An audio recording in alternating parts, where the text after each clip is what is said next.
আসসালামু আলাইকুম রাহমাতুল্লাহ। প্রিয় বন্ধুরা, আশা করছি আপনারা সকলেই ভালো আছেন। আমাদের কাছে একদিনই ভাই জানতে চেয়েছেন স্বপ্নে পুকুরে সাঁতার কাটলে দেখলে কি হয়, জানালে খুবই উপকৃত হতাম। ধন্যবাদ দিনী ভাই, আপনি খুবই সুন্দর একটি প্রশ্ন করেছেন আমাদের মাঝে।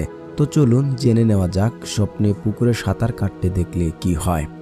যদি কেউ মানুষের সাথে সাঁতার কাটতে দেখে, তার ব্যাখ্যা হলো তার সাথে বন্ধুদের সম্পর্ক খুবই শক্তিশালী নির্দেশ করে এবং বন্ধুদের সাথে তার খুবই ভালো সম্পর্ক রয়েছে।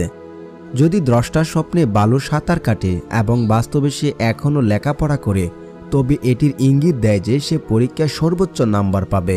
যদি কোনো অবিবাহিত যুবক পুকুরে মানুষের সাথে সাঁতার কাটতে দেখে, তার ইঙ্গিত হলো তার খুবই শীঘ্রই বিবাহ হতে পারে। যদি কেউ স্বপ্নে দেখে যে সে একটি শান্ত পুকুরে সাঁতার কাটছে, এটি তার জীবনে সুখ শান্তি আনার জন্য জীবনের সর্বোচ্চ চেষ্টা করবেন। যদি একজন ব্যক্তি স্বপ্নে নিজেকে একটি সুন্দর এবং প্রশস্ত পুকুরে সাঁতার কাটতে দেখেন, তবে এটি তার এবং তার আত্মীয়দের মধ্যে বন্ধন এবং সম্পর্ক শক্তিশালী ও ভালো তার লক্ষণ। যদি স্বপ্নদ্রষ্টা স্বপ্নে নিজেকে সচ্ছল জলে সাঁতার কাটতে দেখেন, তবে এটি একটি চিহ্ন যে তিনি প্রভুর কাছ থেকে প্রচুর রিজিক পাবেন তার মহিমায়। যদি স্বপ্নে পুকুরে পড়তে থাকে কিন্তু সে সাঁতার কাটতে সক্ষম ছিল, ইঙ্গিত দেয় যে সে তার জীবনে পথ পরিবর্তন করেছে।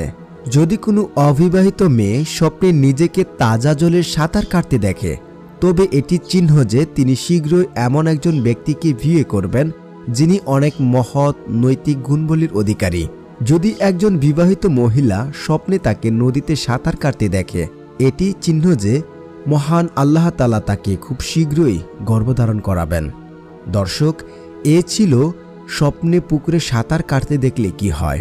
আপনাদের একটি কথা আমি বারবার বলে রাখি যে স্বপ্ন দেখে আপনারা অযথা কারো কাছে শেয়ার করবেন না। শেয়ার করলে সে যে ব্যাখ্যা দেয় তারই প্রতিফলন হয়ে যাবে। দেখা যাচ্ছে যে আপনার স্বপ্নের খুবই ভালো একটি ব্যাখ্যা ছিল, কিন্তু স্বপ্নের ব্যাখ্যা দেওয়ার কারণে সে ব্যাখ্যাগুলো উল্টো হয়ে যাবে। তাই স্বপ্নের ব্যাখ্যা যাকে তাকে বলবেন না। যে স্বপ্নের ভালো ব্যাখ্যা দিতে পারে, আপনারা তার কাছ থেকে স্বপ্নের ব্যাখ্যা জেনে নেবেন। আশা করছি আপনারা বুঝতে পেরেছেন, আর কখনোই এই ভুলগুলা করবেন না। ধন্যবাদ আমাদের সাথে এতক্ষণ থাকার জন্য।